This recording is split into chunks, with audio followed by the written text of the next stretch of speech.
Bonjour à tous, bienvenue sur Reefside TV. Les Euphilia sont sans aucun doute parmi les coraux d'aquarium les plus beaux et les plus populaires. Ces coraux fluides et colorés poussent rapidement et sont incroyablement résistants dans l'aquarium. Il n'y a qu'une seule infection qui fait parfois disparaître sans cause et explication apparente, c'est la maladie de la gelée brune. La cause directe réelle des épidémies de gelée brune chez les coraux n'est pas connue, mais l'examen microscopique du tissu corallien qui s'est transformé en gelée brune a souvent révélé la présence de ciliés en grand nombre. Encore une fois, nous ne savons pas ce qui déclenche la décomposition du tissu corallien, mais le fait d'avoir un grand nombre de ciliés n'aide certainement pas le corail à survivre. Les aquariophiles ont souvent essayé de traiter les corophilia affectés par des épidémies de gelée brune avec un certain nombre de bains antiseptiques. Mais rien ne semble vraiment aider à part le conseil de fragmenter et de jeter les parties malades.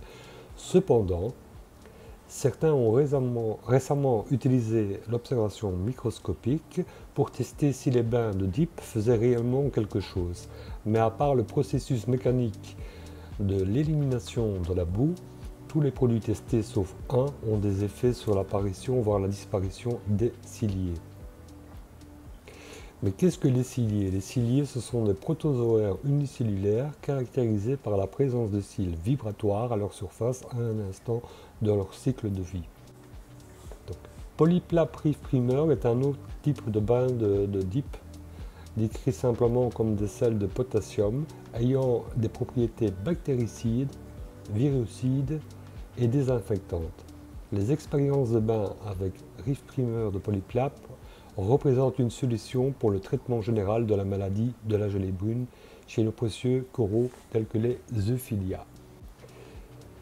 Il est important de réitérer que la cause réelle de la maladie de la gelée brune n'est pas encore connue et que la masse gélatineuse est généralement composée de bactéries et de nombreux protozoaires, dont des ciliés. L'effet de Reef Primer sur ces épidémies de ciliés étant reproductible, nous disposons donc d'un outil dans le traitement de la maladie de la gelée brune et d'autres parasites. Nous accordons certainement plus d'attention dans le futur à l'utilisation de Reef Primer lorsqu'il s'agira de l'introduction de nouveaux coraux et du traitement des parasites. Dans notre cas personnel, nous avons réussi à traiter certains cas de planaire léopard et de pseudocéros avec l'utilisation de Reef Primer. Donc nous conseillons à tous pour le déparasitage de nouveaux coraux, en plus du traitement de la maladie de la gelée brune. Voilà, nous arrivons au terme de cette vidéo. Prenez soin de vous et à la semaine prochaine.